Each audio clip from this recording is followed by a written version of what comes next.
This is episode number 176. Do you have seasonal depression? You can listen to this podcast anywhere you love listening to your favorite podcasts. Check me out at wideopenspaceswithelise.com. Now let's listen, let's talk, and let's evolve together. This is the podcast, Wide Open Spaces with Elise, the fiery redhead.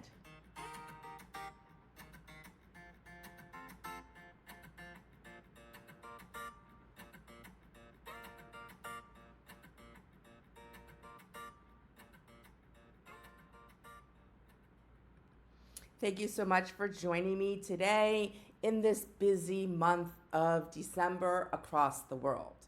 And speaking of the world, it's time to mention who's been listening to me out there in the ether. Well, I'd like to show that Israel has been listening to me, Cyprus, Puerto Rico, and Senegal, and so many more. But I like to each week announce new places that I see pop up that have been downloading and listening to me, Elise. So thank you so much to my listeners and all my loyal listeners who have it pop up on their phone every week when I've published a new podcast and you go and listen. And one more little plug for myself. Please check out my new book during the holidays. It's a great stocking stuffer. It's Wanderlust Within, A Journey to Self-Discovery by Elise Litwin.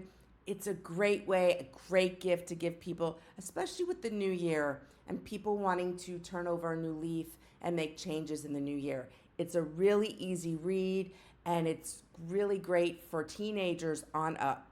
So check it out, Barnes & Noble, Amazon, and any other bookstore that you like buying your favorite books from. Okay, enough of my plug.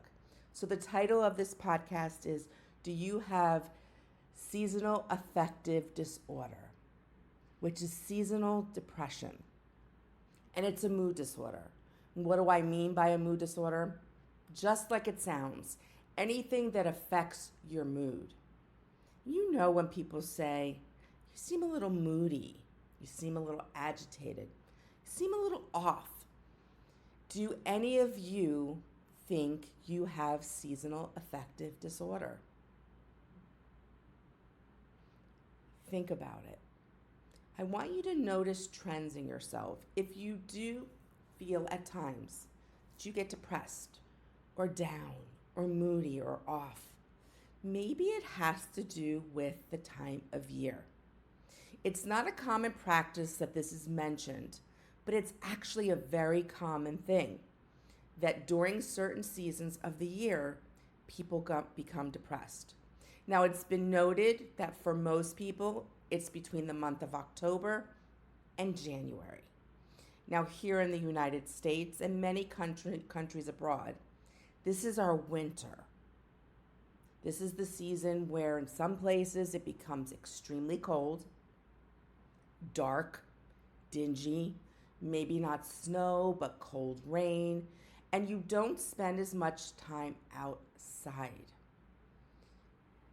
This is why the months between October and January are noted the greatest amount of seasonal depression. Now, I'm going to be honest with you, just because you live in those climates doesn't mean people in other climates don't get seasonal depression. It can also have to do with the holiday seasons and loss and missing people you love, the stress financially of feeling obligated to buy gifts or having big dinners and parties that you need to put on or entertain people or having family come for the holidays. All this puts added stress on us and can lead to seasonal depression. I'll be totally honest. I'm feeling a little depressed myself this December. And I have to think deep within why I am. And I noticed that it's happened since I've been doing this podcast. In the months of December, podcast downloads tend to slow down, yet podcasters are still working as hard as they normally do. And so sometimes you're putting all this energy into a podcast, wondering who's actually going to listen to me, or disappointed that your downloads aren't what they normally are in regular months. So I notice this is something that happens to me. I start to feel a little down about my podcast, not as motivated to want to record and publish and blog. I'm I have this book idea for my next book, and I've just kind of waiting, I guess, to the new year to feel refreshed. So there are different reasons why in certain times of years certain time of the year, excuse me, that we may feel depressed. But the common months are the ones I suggested, and they are due to the weather and the seasons. And many people have been diagnosed or not realize. And so it's important, if you are noticing that you do get depressed once or twice a year, kind of get in that funk, not major depression, but a funk. Start jotting it down, the times of years that this is happening, and you might just see a trend. For others, it could be summertime when everybody they know goes and travels, but with their job, they can't. And everybody's away, and you may feel lonely, and so summer may be when you have your seasonal depression. So look for those commonalities, those trends when it comes to this type of mood disorder. It doesn't mean that there's something wrong with you. So you're probably asking, okay, so why so much in those months that I mentioned? Well, a lot of it has to do with brain chemistry. Because you're not going outside as much, you're not getting vitamin D from the sun, your eyes, your skin, your lungs are not experiencing what the body gets from going outside. And if it's frigid, it's tough to go outside if it's really cold. And so there's something happening to our brain chemistry. It's almost as if it's starving for that light, for that need. The body needs to be in sunset and to experience the vitamin D. And so our bodies kind of feel less energy, and you feel like you're a little confused at times. Maybe you're not feeling as sharp. Maybe you're overeating more because you're staying inside, eating more sweets and carbs, let alone that it's the holidays and that's all around us. We tend to do that when we're staying inside too much. And then those sweets and carbs, we just kind of pack it on, and we feel more lethargic because we're eating those kind of foods that kind of weigh us down. Feeling hopeless is a big thing you'll see in seasonal depression. Difficulty focusing, I noticed that for me, and I think for me it's more about there's just so much going on in December, and you might be able to relate to this, that I feel like I start to wrap gifts and then something gets my attention and I'm off doing something else, and then it's like I'm all over the place. So you may have difficulty focusing, feeling helpless. And you might be withdrawing socially from people because there is so much socialness, people-y things that are going on that we have to do, that you may tend to kind of suck in and want to withdraw from it. I get it. I have one of these shirts that say it's too people-y outside. I love my home. I love being in my home, but I love being social at the same time. So, but sometimes I feel like it's too people-y outside, and it's a great way to think about it. If you're feeling that you are pulling away socially, look at the reasons why. And then lastly, and there's so many others, but these are just some that I jotted down through my professional experience. You may be very irritable. So these are some signs, difficulty sleeping or sleeping too much. These are some signs that you are experiencing the effects of seasonal affective disorder. Just because it has the word disorder doesn't mean you're broken. It means we need to do a little work on ourselves to pull ourselves up out of this depression. And how can we do that? Being that it might be cold outside, it's dingy, it's dark. Most people are huddling inside by fires and whatnot. So, what can you actually do? What are some coping mechanisms? Do you have any ideas? Can you think of any? If I don't mention some, I would love for you to go to Podbean or Spotify or Amazon or Apple or iHeartRadio, wherever you listen to your podcast. And when this podcast is published, write down some coping mechanisms that you do when you are experiencing seasonal depression. Some of you may have experienced this your whole life, or maybe it's something new that you're noticing. We change and our brain chemistry changes, and that we have to realize that as we get older, from being a child to a teenager to an adult to an older adult, things change, and something we may have never experienced before is now becoming part of our lives. So here's some coping mechanisms. Even if it's cold out, try to go spend some time outside. Have a fire pit, have something, or if you have a balcony, put on a big old jacket, put your cap on, your gloves, whatever, your earmuffs. Spend a little time outside. Maybe have a glass of wine or a hot drink, but get outside. Even if the sunlight is dull, there is still sunlight coming through the clouds. Remember the old adage, just because it's cloudy doesn't mean you can't get sunburned. The sun still comes through the clouds. So it's really important that you try to spend some time outside, even if it's really, really cold, snowing, wet, rainy, or exercise outside. Take a walk, even if it's with an umbrella and your galoshes on. Take a run. Whatever it is, try to get yourself outside. This is a big one. Try to get at least 7 to 9 hours of sleep. And this for me is tough. I somehow, like we talked about, that as we get older, things change. I have become a night owl. And it's not like I sleep late, but I've become a night owl. And I've been really trying to set a bedtime for myself so that I can get at least 7 hours of sleep. It's really important. You don't realize it, but this can be part of, because you're working all day and then doing all the holiday stuff and going to bed late and getting up early for work, that you might not realize how the lack of sleep is affecting your seasonal depression. Eat healthy. I know it's so hard this time of year with the sweets and the carbs and the holiday events. So that's okay. You can indulge, but when you're not at those things, try to eat healthier. Maybe kind of try to balance the carbs and the sweets, knowing you're going to be eating them during these special events, and just do well all the rest of the month through the new year. It'll really help with your energy, with not feeling weighed down, and then you won't have that, that thing that kind of adds to our depression when we feel yucky about our bodies and the way we're feeling after the holidays. By creating a balance, you're avoiding that. And you're actually lifting your mood in the same time.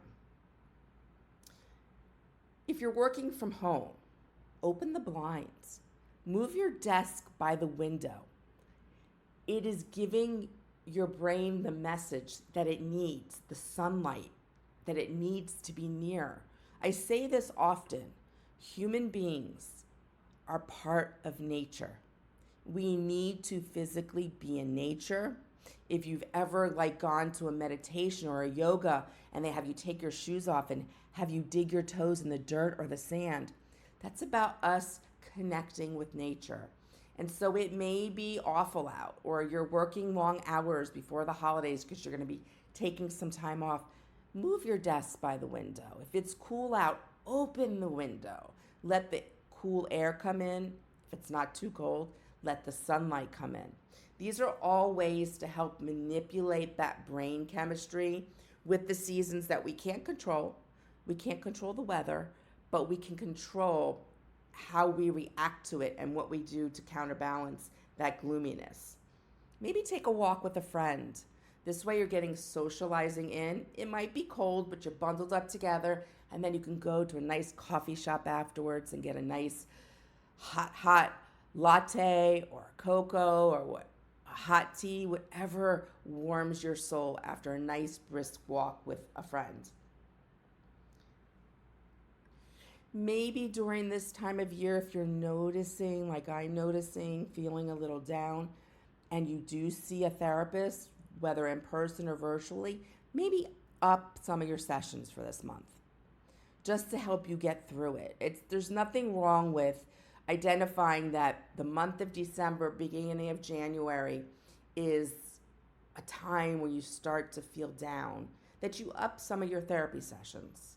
It's a coping mechanism. It's a way to help you get through it. And then you can go back to your once a month, once a week, once every 2 weeks, whatever it is. But it's okay to have a few extra sessions just to process, let them get some insight into you and what's going on with you, and maybe give you some ways to cope. Maybe read a motivational quote each day. I know that's kind of like old, old, but it's really basic. I mean, if you follow certain things on Instagram or TikTok, there are people who put a positive quote out every day. If you don't want to go look one for yourself, follow someone who does it. And each day look at the positive quote about love, about friendship, about life. Just setting that tone in the beginning of the day can really, really send the message to the brain to help you conquer any of those moments that start to make you feel down. Maybe read a good self-help book like The Wanderlust Within, A Journey to Self-Discovery by me. I don't give you anything complicated. I talk about my own struggles in this book in a way that you can connect with me and find yourself in there. And I give you some really great ideas or just some learning lessons from the way that I handled things. So maybe check out that book or other self-help books just to kind of boost your ego, boost your strength, boost feeling empowered, and telling yourself that you're okay during this time of year. My favorite, increase your listening to music. Music therapy. It's plain and simple. Manipulate the songs that you listen to that you know will help lift your mood. This is hard, but don't overextend yourself financially during the holidays. I know you feel obligated to certain people, but be real and be honest. You can still exchange gifts, but maybe lower the amount that you spend, or maybe just say, hey, let's buy each other a cup of coffee and get together. It doesn't have to be that you spend all this money, overextend yourself. You then feel overwhelmed knowing that in the month of January, all these bills are going to come around. You're setting yourself up for a lot of stress. It's still the beginning. Holidays aren't here yet. Start to think about ways that you can taper back financially so that you don't have any undue stress from that. This one I love. Watch some cheesy Hallmark movies. Yes, they are freaking cheesy. Some I like, but some that are just super cheesy, and I won't name them because it's not fair, and well, you might like that. So watch some of them. I pick and choose because I know which ones I'm really not going to like and fall asleep during, but just watch some of those Lifetime cheesy Hallmark movies over the holidays. They really do have a way of lifting your spirits. And maybe have a little popcorn thing and have your girls over, your guys over. Maybe consult with your doctor with taking a vitamin D supplement. It's very important, like I said, because we get vitamin D from the sun. And when we're not out in the sun, or the sun's not out as strong as usual, and we stay in more, we tend to have a vitamin D deficiency. So check with your physicians and maybe take a vitamin D supplement to counterbalance that. And maybe there's some other things like iron or something that they may suggest to help serotonin, natural stuff that can help get those endorphins flowing and the dopamine flowing more in your brain to lift your mood. So I mentioned music. There is such an array of music that really you can utilize to help lift your spirits. Here's some songs that have been known, and when you Google, yes, Google, seasonal affective disorder, seasonal depression, what songs? These are some songs that come up, and I kind of pulled them from different places, but The Best Song Ever by One Direction, Islands in the Sun by Weezer, Our Last Summer by ABBA, I'm Still Standing by Elton John, and A New Perspective by Panic at the Disco. And there are so many others that you can listen to. I even asked AI to pull up some songs for me. And yes, I use AI, and I know the risks and whatever, but it is what it is. All in the Stars by Ed Sheeran, my favorite. Beautiful by Christina Aguilera. Born This Way by Lady Gaga. Don't Stop Believin' by Journey. And The Grand Illusion by Styx. So these are a bunch of songs that you can just pop on when you're feeling that, you know what I mean. Remember those symptoms that I said that you might experience during seasonal depression, when you start to feel those things, one or two piling up on each other. Play some of these songs, or maybe you have your own song list that you've put together, playlist that you can listen to lift your moods. There's also audiobooks. If you don't like to read, you can read different books that might just be funny and comedic to lift your mood, or self-help books, self-improvement, whatever it is. Maybe you want to learn something new, a new skill that you can read a book about. So as my fingers did the walking, I learned something new. And as a therapist, I'm always trying, because you never know new things or tricks that you need to use. Like maybe you have a client or a group of clients who they know all the basic coping mechanisms.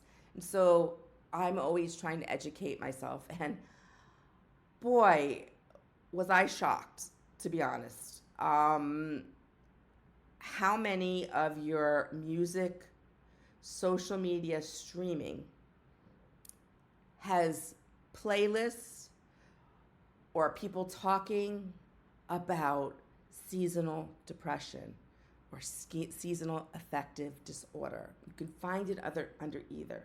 The first one was SiriusXM. Now, I know you don't all have SiriusXM, but if you do, the ultimate winter melancholy music mix. Holy frickin' shit. When I tell you my mouth was on the floor, and maybe you guys know about this, but I didn't.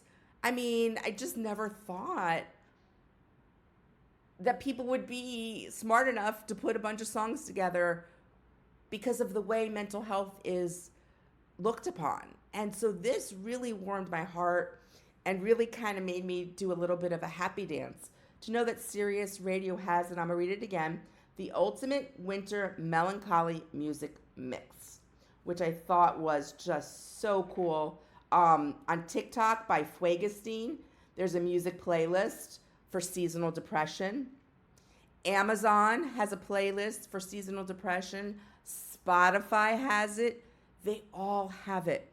Just key it into the search, and they may be song lists by people, everyday people that have put together, or by the platform itself. But there are actually playlists of music that they have put together in a scientific way to help lift your mood when you're feeling this seasonal depression. I mean, it's just genius. Honestly, I really was just flabbergasted. I was pleased. I was happy that the world is expanding and understanding all the different components and the highs and the lows and the different rainbow of colors that mental health and the areas that people can suffer from. And the fact that seasonal depression is being highlighted in this way with music, which is such a powerful therapy. Well, it's beautiful. If you find any that I haven't mentioned or found, please, again, go to whatever platform you listen to your podcasts on and go to the comments and let me know, and I will definitely share it. I am always trying to learn. Maybe you have one that you've put together yourself. I would love to hear about it. I just will love to tell people I know, even the people just in my everyday life. I'm going to spread this And I'm going to spread it through my social media because I'm really excited about it. And I just don't think people think about putting that in to the search engine on iHeartRadio or Amazon and think anything's going to pop up. And then lo and behold, you get the ultimate winter melancholy music mix. Because melancholy, that term, it's, I guess, a little bit older. A lot of people don't use it. The young people don't use it. But melancholy is what they kind of used to refer to in this just once in a blue moon, feeling this kind of depression, feeling sadness, heaviness. And so it's just another word for seasonal depression, feeling that low, feeling melancholy.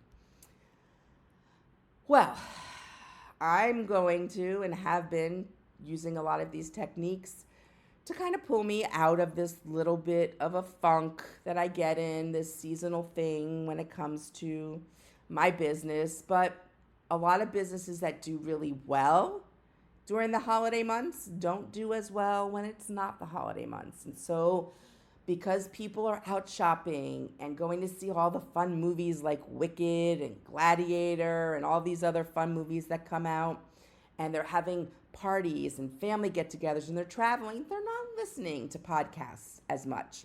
And so it tends to go down. Still getting a lot of downloads. I'm still really happy about that. But I might have to break a record next month. But who knows? Maybe you'll share this. You'll go to my social media. You'll share. And my downloads will be the same as they are every other month but December. Well, enough of the woe is me. But I just wanted to share with you the different shapes and sizes that seasonal depression can come in. And when you notice this as a trend, what is provoking it? And you might say, that's kind of silly that your podcast is what makes you feel that way. But when I don't get this feedback, I feel a little like I'm putting so much effort into it and not getting the feedback. And so that's where it comes from. So that's why I shared with you why I'm going through what I'm going through, and I'm going to work on it the same way I hope you work on it. You can turn this around. We're not even at Christmas or Hanukkah or New Year's. We're not even near there yet. It's only December 11th. So you've got plenty of time to pull yourself out, use the coping mechanisms I said, and, well, lift your mood up this holiday season. Thank you so much for joining me at Wide Open Spaces with Elise, the fiery redhead. Remember, positive thoughts always create positive energy. Go out and explore all those wide open spaces in your world. I really thank you so much. Don't forget my book, Stocking Stuffer. And until next week, my friends, ciao.